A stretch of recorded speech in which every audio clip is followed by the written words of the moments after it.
نبی پاک صلی اللہ تعالیٰ علیہ وسلم ہجرت کر کے جب مدینہ تشریف لائے تو جنگ بدر جو ہوئی اس کا رعب و دبدبہ پورے عرب میں ایسا چھا گیا تھا کہ مسلمانوں کا ایک بڑا رعب کافروں کے دل پر بیٹھ گیا۔ جنگ بدر کی جو فتح تھی وہ بہت عظیم فتح تھی، 70 کافروں کا مارا جانا اور 70 کا قیدی ہو جانا۔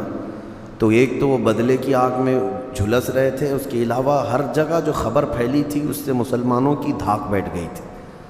اب ہوا یہ کہ صرف مکہ کے کفار ہی نہیں، جتنے آس پاس دوسری جگہوں کے کفار تھے سب کے سب کھڑے ہو گئے کہ ان کا تو خاتمہ کرنا چاہیے مسلمانوں کا، نہیں تو یہ پھیلتے چلے جائیں گے۔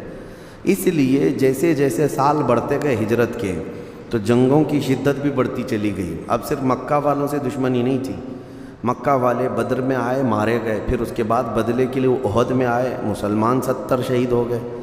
یہ تو مکہ کی اور مدینے کی لڑائیاں تھیں، لیکن اب دوسرے کفار جب اٹھ کر کھڑے ہو گئے، جگہ جگہ سے کوئی بھی اعلان کرتا کہ ہم مدینے پر چڑھائی کر رہے ہیں، تو اب حالات ایسے تھے کہ صحابہ اکرام رضوان اللہ تعالیٰ علیہ مجمعین اینی ٹائم جنگ کے لیے تیار، ہر وقت وہ سینہ سپر رہتے تھے کہ رات کو حکم آ جائے تو فجر ہونے سے پہلے انہیں مدینے سے نکلنا پڑتا۔ اس طرح صحابہ اکرام الرٹ تھے۔ یہ جو مدنی زندگی گزری ہے، اب چوتھا سال تھا ہجرت کا۔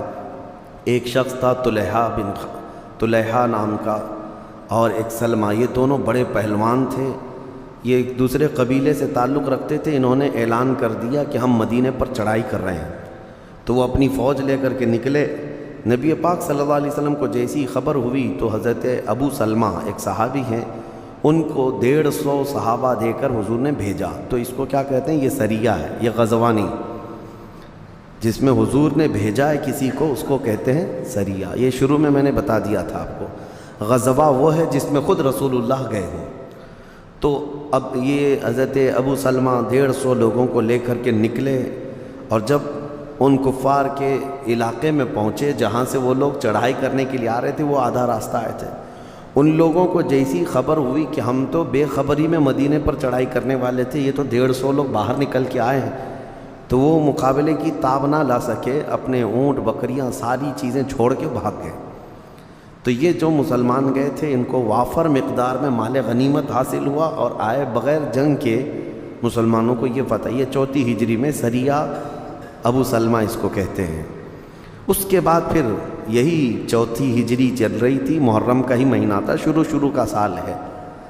پھر ایک شخص خالد بن سفیان ہذلی نام کا، اس نے پورے عربوں کو اکٹھا کرنا شروع کیا کہ چھوٹے چھوٹے جو خاندان تھے، قبیلے تھے، سب کو جمع کر کے کہا کہ ہم مدینے چلتے ہیں۔ ایک بات میں آپ کو بتاؤں، جتنی جنگیں ہوئی ہیں، حضور پاک صلی اللہ تعالیٰ علیہ وسلم کو جب خبر ہوتی کہ مدینے پر چڑھائی کی جا رہی ہے تو حضور اپنے صحابہ کے ساتھ نکلتے یا پھر صحابہ کی فوج کو بھیجتے۔ ان میں اکثر جو جنگیں ہیں یہ ڈیفینسیو ہیں، سب جو ہے دفاعی ہیں۔ جب وہ لوگ مدینے پر حملہ کرنے کے لیے آئیں گے تو کیا خاموش بیٹھ کر مظاہرہ کریں گے؟ دیکھیں گے؟ خاموش بیٹھ کر کے نظارہ کریں گے؟ تو نبی پاک صلی اللہ تعالیٰ علیہ وسلم نے حضرت عبداللہ بن انیس، ایک صحابی ہیں، ان کو بھیجا۔ یہ بھی سریہ ہے، یہ غزوہ نہیں۔ کہا کہ یہ خالد بن سفیان جو آ رہا ہے اس کے مقابل میں جاؤ۔ تو حضرت عبداللہ بن انیس اتنے بہادر تھے، نکلے، اور جب گئے مقابلے کے لیے تو خالد بن سفیان کو کسی طرح سے انہوں نے پکڑ لیا، اور پکڑ کے اس کا سر کاٹ کر مدینے لے کے آئے۔ باقی پوری فوج بھاگ گئی۔ جب ان کا لیڈر ہی مر گیا تو سب ادھر ادھر ہو گئے۔ نبی پاک صلی اللہ تعالیٰ علیہ وسلم کے قدموں میں لا کر ڈال دیا۔ کہا یہ وہ خالد بن سفیان ہے جو مدینے کی اینٹ سے اینٹ بجانے کی بات کرتا تھا، یہ سارے قبیلے والوں میں نفرت بھر بھر کر کے مدینے کے خلاف لوگوں کو لا رہا تھا، اس کا سر کاٹ کر لا کر حضور کے قدموں میں ڈال دیا۔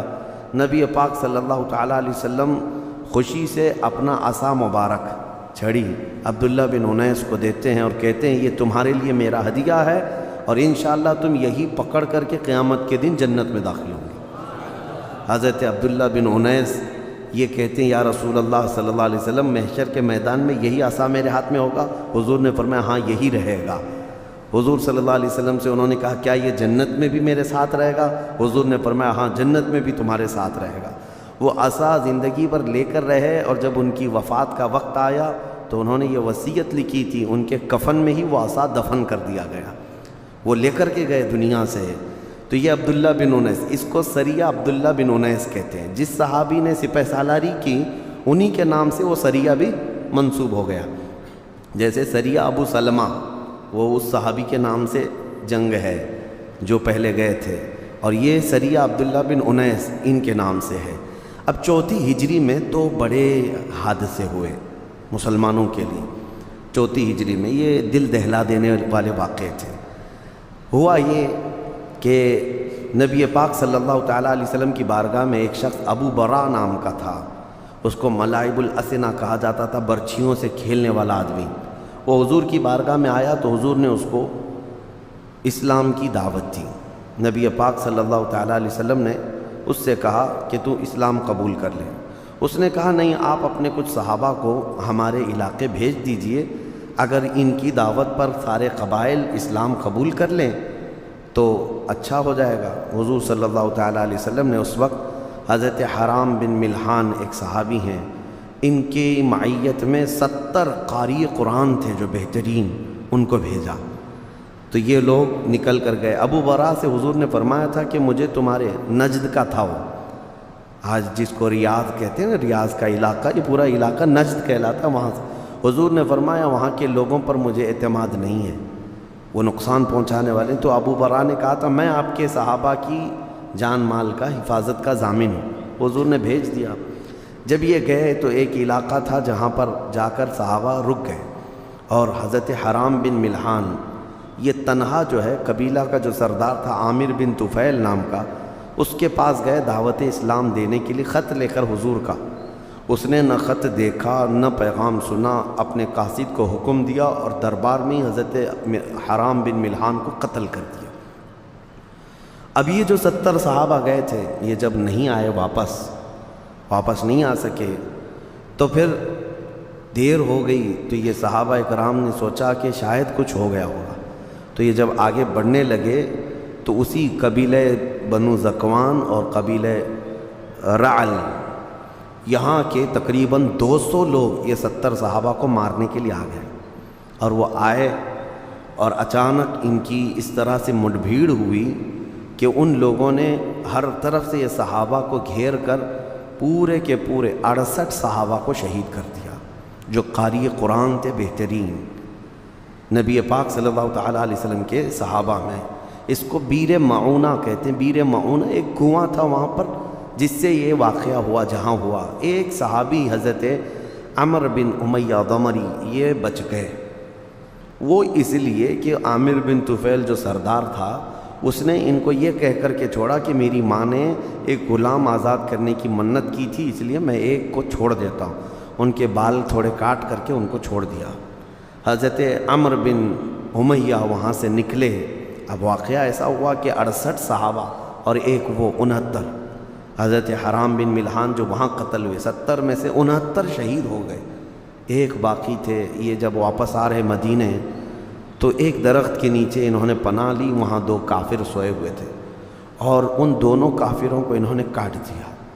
جذبہ تھا کہ اتنا ان کے علاقے کے لوگوں نے مار ڈالا ہے رسول اللہ کے صحابہ، اور اتفاق ایسا کہ یہ 2 کافر وہ تھے جن کو رسول اللہ نے امان دیا تھا۔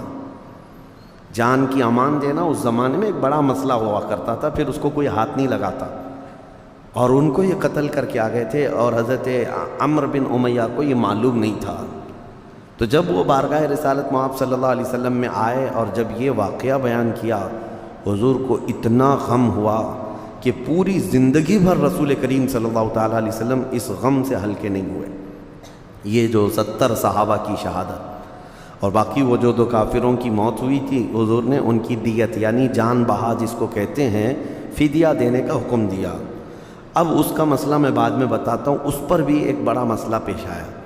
اب یہاں پر رسول کریم صلی اللہ تعالیٰ علیہ وسلم کئی مہینوں تک فجر کی نماز میں، آج شافعی حضرات قنوت پڑھتے ہیں فجر کی 2 رکعت میں، دوسری رکعت میں رکوع میں جا کر کھڑے ہو کر قنوت پڑھتے ہیں۔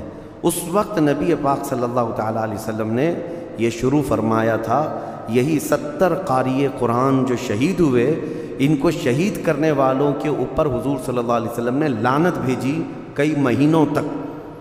اس کو اس وقت قنوت نازلہ یعنی مصیبت کے وقت، وہ ایسی مصیبت تھی جس وقت حضور صلی اللہ تعالیٰ علیہ وسلم نے یہ قنوت نازلہ پڑھا تھا، اور کنٹینیو نماز میں یعنی فجر کو حضور صلی اللہ تعالیٰ علیہ وسلم یہ پڑھا کرتے تھے۔ بڑا غم تھا حضور کو۔ اور سیم اسی طرح کا ایک واقعہ اور ہوا کہ ایک علاقہ ہے مکہ مکرمہ کا اسفان نام سے، وہاں کے کچھ لوگ آئے، کہا کہ ہم اسلام قبول کرتے ہیں۔ نبی پاک صلی اللہ تعالیٰ علیہ وسلم کی بارگاہ میں آئے، اسلام قبول کیا، اور پھر کہا کہ ہمارے خاندان والے، ہمارے قبیلے والوں کے لیے آپ اپنے کچھ استاد صحابہ بھیجیں جو پڑھا سکیں۔ اس میں بھی حضور صلی اللہ علیہ وسلم نے 10 صحابہ کو بھیجا تھا۔ یہ 10 صحابہ میں حضرت عاصم بن ثابت رضی اللہ تعالیٰ عنہ، ان کی معیت میں باقی صحابہ کو بھیجا تھا۔ یہ مکہ کے قریب علاقہ ہے اسفان۔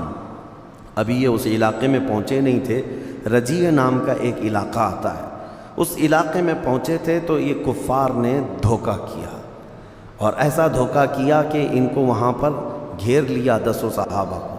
تو صحابہ اپنی جان بچانے کے لیے اونچے ٹیلے پر چڑھ گئے، اور یہ جو کفار آئے تھے انہوں نے اپنے قبیلوں کو، اپنے خاندان والوں کو خبر دی کہ آ جاؤ، یہاں محمد صلی اللہ علیہ وسلم کے 10 غلام ملے ہیں، ان کو قتل کرنا ہے۔ اب اونچے ٹیلے پر جب صحابہ گئے تو اوپر سے تیروں کی بارش کرنے لگے صحابہ، تو یہ کوئی بھی مقابلے کی ہمت نہ کر سکے۔ تو پھر دوسرا دھوکہ انہوں نے کیا، اپنے ہتھیار سب پھینک دیے کافروں نے، اور کہا ہم جان کی امان دیتے ہیں، اتر آؤ، اب تمہارے سے ہمارا کوئی مقابلہ نہیں ہوگا۔ حضرت عاصم بن ثابت چونکہ ان 10 کے امیر تھے، آپ نے کہا مجھے کسی کافر کی امان اور پناہ پر بھروسہ نہیں، میں اللہ کی پناہ میں ہوں۔ پھر بھی اس میں سے 7 تقریباً صحابہ نیچے اتر آئے، اور ان صحابہ اکرام رضوان اللہ تعالیٰ علیہ مجمعین کو نہیں، بلکہ حضرت عاصم بن ثابت منع کرتے رہے۔ اس کے بعد پھر جب 7 صحابہ نیچے اتر آئے تو ان 7 صحابہ کو انہوں نے شہید کر دیا، وہیں پر جگہ پر شہید کر دیا۔ اب 3 صحابہ بچے تھے، حضرت زید بن دثنہ، حضرت خبیب بن عدی اور حضرت عاصم بن ثابت۔ اب ان کفار نے ان تینوں کو گھیرا۔ حضرت عاصم بن ثابت نے کہا کہ میں ان کی پکڑ میں آنے اور ان کی غلامی میں آنے سے بہتر سمجھتا ہوں کہ ان سے لڑ کر کے ختم ہو جاؤں۔ حضرت عاصم بن ثابت لڑتے رہے، ان کو زخمی کیے اور شہید ہو گئے، قتل ہو گئے۔ یہ عاصم بن ثابت کون ہیں؟ بدر کے میدان میں بڑے بڑے پہلوانوں کو مارا تھا انہوں نے، مکہ والے ان کے نام سے جلتے تھے، کڑتے تھے، عاصم بن ثابت کے نام سے۔ اور اس کے بعد ہوا یہ کہ بچے تھے حضرت زید بن دثنہ اور حضرت خبیب بن عدی، ان کو انہوں نے زنجیروں سے باندھ دیا تھا، اور باندھ کر کے مکہ لے کر کے آئے، کیونکہ مکہ میں حضرت خبیب بن عدی جس کو بدر میں قتل کیے تھے، اس کا بیٹا مکہ میں تھا، اس نے خرید لیا ان کو۔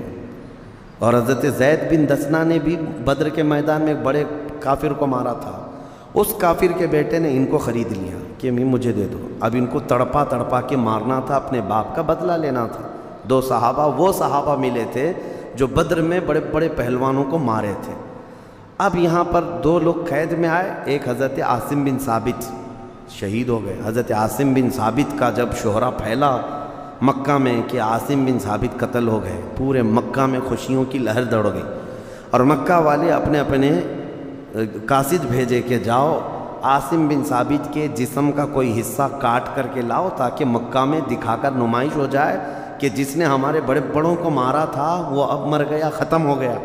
تو مکہ سے تقریباً 70 گھوڑ سوار یا 200 کے قریب آئے حضرت عاصم بن ثابت کے جسم کے حصے کاٹ کر لے جانے کے لیے، لیکن اللہ رب العزت کی ایسی مدد کہ لاکھوں شہد کی مکھیاں ان کے لاش کے پر آئیں، اور ایک بھی کافر آگے بڑھ نہیں سکا، اور بہت انتظار کیے، کوئی جب آگے نہیں بڑھ سکا تو پیچھے ہٹنے لگے، اور پھر تھوڑی دیر کے بعد حضرت عاصم بن ثابت کی لاش ہی غائب ہو گئی، ان کی لاش کہیں نہ ملی۔